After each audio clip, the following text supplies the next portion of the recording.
किसी शब्द से जिसका एक अर्थ होता है, ध्वनि इतनी ज्यादा महत्वपूर्ण क्यों है? अगर आप ध्वनि को स्पर्श करते हैं तो आप सृष्टि को छू रहे होते हैं। अगर आप किसी शब्द को स्पर्श करते हैं तो आप बस इंसान की मनोवैज्ञानिक संरचना में प्रवेश करते हैं।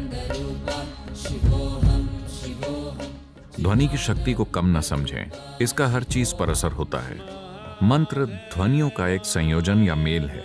अगर आप संयोजन का ठीक से उच्चारण करते हैं तो यह आपके लिए सृष्टि के अंदर एक द्वार खोल देगा।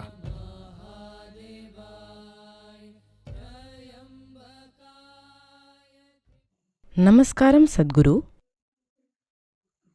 अर्थ को जाने बिना क्या मंत्रों का जाप करना ठीक है?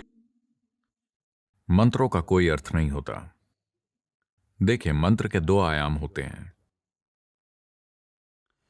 Mantras are not supposed to have any meanings in the tradition. मंत्रों से कोई अर्थ रखने की उम्मीद नहीं की जाती। इस परंपरा में विभिन्न प्रकार के मंत्र हैं। दुर्भाग्य से जो मंत्र सामान्य रूप से जाने जाते हैं उनके अर्थ दिए गए हैं ताकि लोग इनसे जुड़ सकें, क्योंकि बहुत से ऐसे मूर्ख लोग हैं जो ऐसी किसी भी चीज के साथ शामिल नहीं हो सकते जो अर्थहीन हो। इसीलिए वो सूर्योदय, सूर्यास्त, चंद्रमा, पूर्णिमा, हर चीज से वो चूक जाते हैं, क्योंकि उनका कोई मतलब नहीं है। पूर्णिमा का क्या मतलब है? कोई मतलब नहीं है। अगर आप प्यार में हैं सिर्फ तभी इसका काफी मतलब होता है, वरना ये है क्या? कुछ नहीं।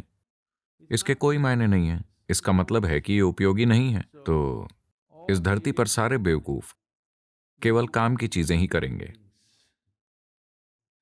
हाँ, क्योंकि उनके पास जीवन को और जीवन के कई पहलुओं को पहचानने की कोई बुद्धिमत्ता नहीं है। ऐसा इसीलिए नहीं है क्योंकि आपने इनके साथ एक बेवकूफी के मायने जोड़ दिए हैं। ये वैसे भी मौजूद हैं। आपसे परे इसका अस्तित्व है। ये आपसे पहले मौजूद था, ये आपके बाद भी मौजूद रहेगा। ऐसा इसीलिए नहीं है क्योंकि आप इसे एक मायने दे देते हैं तो ये उपयोगी हो गया है या उपयोगी नहीं हुआ। तो दुनिया में बेवकूफ लोग केवल अर्थपूर्ण चीजें करेंगे।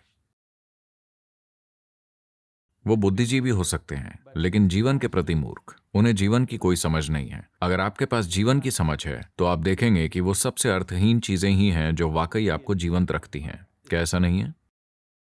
नहीं। इसीलिए उन्होंने दो तरह के मंत्र बनाए। मंत्रों का एक बड़ा समूह जिसका कोई अर्थ नहीं है, सिर्फ शुद्ध ध्वनि। आप हमारे संगीत में भी इसे देखेंगे। यक्ष कार्यक्रम अभी समाप्त हुआ है और हमारे कई लोग जो अर्थ खोज रहे थे वो पूरी तरह से ऊब गए थे क्योंकि वो 40 मिनट तक आलाप कर रहे थे। कुछ तो कहिए, कम से कम शिव, शंभो, कुछ तो बोलिए। नहीं, टिंग टिंग। वो समझ नहीं पा रहे हैं क्योंकि ये ध्वनि के बारे में है। ऐसा क्यों है कि एक शब्द से जिसका कोई अर्थ है, ध्वनि इतनी ज्यादा महत्वपूर्ण है? अर्थ इंसान के दिमाग में बने हैं। ध्वनि सृष्टि का सार है। अगर आप ध्वनि को स्पर्श करते हैं तो आप सृष्टि को छू रहे होते हैं। अगर आप किसी शब्द को स्पर्श करते हैं तो आप इंसान की सिर्फ मनोवैज्ञानिक संरचना में प्रवेश करते हैं। इंसान की मनोवैज्ञानिक संरचना मुख्य रूप से एक खास तरह का पागलपन है। हम इसका आनंद ले सकते हैं, हम इसका इस्तेमाल कर सकते हैं, लेकिन वास्तव में ये एक खास किस्म की काल्पनिक व्यवस्था है। ध्वनि सृष्टि का एक मूलभूत पहलू है। अगर ध्वनि पर आपकी महारत है तो एक खास तरीके से आपको सृष्टि पर महारत हासिल है, क्योंकि Creation is just a complex amalgamation of sounds. It's the blueprint of creation. सृष्टि ध्वनियों का बस एक जटिल सम्मेलन है। ये सृष्टि का खाका है, लेकिन अर्थ इंसानी चीजें हैं। आप जानते हैं कि एक ही शब्द के अलग अलग भाषाओं में अलग अलग मायने होते हैं। यहां तक कि भारत में भी आप ये जानते हैं, एक ही शब्द के अलग अलग मायने होना इसलिए है क्योंकि ये पूरा इंसान के द्वारा गढ़ा गया है। ध्वनि गढ़ी हुई नहीं है। ध्वनि सृष्टि का हिस्सा है। ध्वनि अस्तित्व का हिस्सा है। ध्वनि सृष्टि के सृजन का हिस्सा है। अभी पूरी सृष्टि एक खास तरीके से स्पंदित हो रही है। आप इसे सुन नहीं सकते, इससे कोई फर्क नहीं पड़ता, लेकिन But the words and meanings are a human making. शब्द और अर्थ इंसान के बनाए हुए हैं। सिर्फ एक साजिश के रूप में इसके मायने हैं। जब मैं साजिश कहता हूं तो क्या आप सुनते हैं कि झिंगुर क्या कह रहा है? वो क्या कह रहा है आप नहीं जानते, लेकिन वो बात कर रहे हैं। वो भी आपकी तरह ही हैं। उनमें से कुछ बस ध्वनि पैदा कर रहे हैं, केवल आलाप कर रहे हैं। सिर्फ ध्वनि, केवल ध्वनि का आनंद। सृष्टि का आनंद लेने का एक मायने में मतलब है उसकी ध्वनि का आनंद लेना। अगर आपके पास सुनने के लिए उत्सुकता नहीं है, अगर आपके पास ध्यान देने की उत्सुकता नहीं है, तो आप असल में सृष्टि के किसी भी पहलू का आनंद नहीं ले सकते। आप सिर्फ अपने सिर में चल रहे मनोवैज्ञानिक ढांचों का आनंद लेंगे। तो यही कारण है कि ज्यादातर इंसान बोलना चाहते हैं, ज्यादातर समय वो बातें करना चाहते हैं।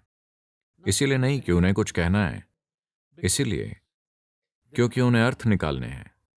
बस मौन या ध्वनि दोनों ही बहुत अभिभूत करने वाले होते हैं। इसीलिए जब हम आध्यात्मिक प्रक्रिया कहते हैं तो पहली चीज है मौन। अगर आप मनोवैज्ञानिक रूप से बहुत स्थिर हैं तो हम कह सकते हैं ठीक है 30 दिन का मौन, 60 दिन का मौन। अगर आप मनोवैज्ञानिक रूप से नाजुक हैं तो हम कहेंगे ठीक है 3 दिन। 3 दिन में भी लोग पागल हो जाते हैं। हम कहेंगे ठीक है आधा दिन का मौन, दोपहर तक का मौन। उसके बाद आप बकबक करें। आमतौर पर दोपहर के बाद वो इसकी कमी पूरी कर लेते हैं। आप में से जो लोग बहुत बातें करते हैं, आप जानते हैं कि अर्थ निरर्थक है। आप बस बात कर सकते हैं। बहुत सारे लोग इसमें माहिर हैं। वो बिना किसी मतलब के बस यूं ही बोलते रहते हैं। वो बिना किसी अर्थ के बात करते रह सकते हैं। अब अगर आप एक चिड़िया हैं तो हम आपको माफ कर देंगे। अगर आप ये हैं तो हमारे लिए ठीक होगा। या अगर आप एक संगीतकार हैं तो आपका व्यर्थ ध्वनियां करना ठीक होगा। अगर आप बोल रहे हैं तो आपसे कुछ अर्थपूर्ण कहने की उम्मीद की जाती है। तो मंत्र को कहना नहीं है, बस इसका जाप करना है। जाप के मायने हैं कि ये जाप ध्वनि का होता है, अर्थ का नहीं। भाषण का अर्थ होता है, शब्दों का अर्थ होता है, लिखित शब्द और बोले गए शब्द। जाप से अर्थ का संबंध नहीं है। जाप बस एक ध्वनि है, एक गूंज है। तो अगर आप अर्थ नहीं जानते तो मेरी राय से ये जाप करने का सबसे अच्छा तरीका है बस पूरी तरह से ध्वनि के साथ शामिल होकर इसका उच्चारण करना है। लेकिन सबसे पहले आप जो बोल रहे हैं, क्या ये एक मंत्र है या एक भजन है या ये एक संकीर्तन है, आपको इस पर गौर करना चाहिए। अगर ये एक मंत्र है, मंत्र का अर्थ है शुद्ध ध्वनि। इसका कोई अर्थ होना जरूरी नहीं है। आप इसे जो चाहें अर्थ दे सकते हैं, जिस भी अर्थ से आप शुरुआत करना चाहें, क्योंकि अर्थ के बिना आप इसमें शामिल नहीं हो सकते। लेकिन एक बार जब आप जान जाते हैं कि कैसे शामिल होना है, तो आपको इसे कोई अर्थ नहीं देना चाहिए। Om Namah Shivaya. का मतलब ये नहीं है कि आप किसी पहाड़ के ऊपर किसी चीज के साथ बैठे एक आदमी की कल्पना कर रहे हैं और उसके आसपास कुछ हो रहा है। नहीं। शुरुआत में अगर यही एकमात्र तरीका है जिससे आप इसमें शरीक हो सकते हैं, तो आप शिवकाशी वाले कैलेंडर को देख सकते हैं। ठीक है, एक बार जब आप जान जाते हैं कि ध्वनि के साथ कैसे शामिल हो, तो आप इस आदमी से छुटकारा पा लीजिए। उसकी जरूरत नहीं है, वो एक व्यवधान है।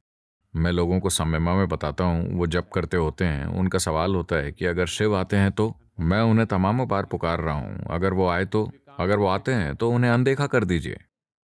क्योंकि मंत्र के बारे में ये चीज नहीं है। मंत्र ये है कि आप खुद को ध्वनि में शामिल करते हैं, क्योंकि आप स्वयं, आपका भौतिक रूप ध्वनि का एक खास पैटर्न है। अभी आप खुद को ध्वनि के एक अलग पैटर्न में बनाने की कोशिश कर रहे हैं, ताकि ये ध्वनि एक अधिक विशाल ध्वनि तक पहुंचने का जरिया बन जाए, जिसे आप ब्रह्मांड कहते हैं। ध्वनियों की एक अधिक विशाल व्यवस्था की प्रकृति ब्रह्मांडीय है। अब आप कुछ मौलिक ध्वनियों का एक खास क्रम में उपयोग करते हैं। आपको पता है, तिजोरी में तालों को कॉम्बिनेशन ताला कहा जाता है। तो आपको इसे खोलने के लिए इसका सही तरीका या क्रम पाना होगा। तो मंत्र एक कॉम्बिनेशन है। अगर आप सही कॉम्बिनेशन पा जाते हैं तो ये आपके लिए सृष्टि के अंदर एक द्वार खोल देगा। अर्थ अहम नहीं है। आप इसे जो भी अर्थ देते हैं, कितना भी ऊंचा या नीचा आपको लगता है कि अर्थ अहम है, असल में अर्थ एक गढ़ी हुई चीज है। ये एक मनोवैज्ञानिक प्रक्रिया है। इसका कोई अस्तित्वगत अर्थ नहीं है। No word has any existential meaning.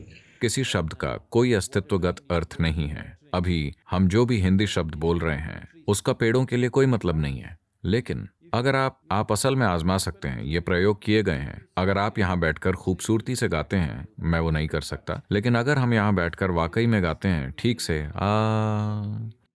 तो पेड़ फूलों से भरा हुआ है। ये यक्ष के कारण हो सकता है, ठीक है। बारिश ने इसमें मदद की है, लेकिन ध्वनि की शक्ति को कम न समझें। ध्वनि की शक्ति को कम करके ना आंकें, इसका हर चीज पर असर होता है। या अगर आप एक मंत्र का जाप करते हैं तो पेड़ इसका उत्तर दे सकता है। अगर आप संगीत गाते हैं तो ये उत्तर दे सकता है। अगर आप बस एक विचार पैदा करते हैं तो वो इसका जवाब दे सकता है, लेकिन अगर आप बोलते हैं तो ये रिस्पॉन्ड नहीं करेगा। ये पेड़ के साथ सच है, ये चैतन्य के साथ भी सच है।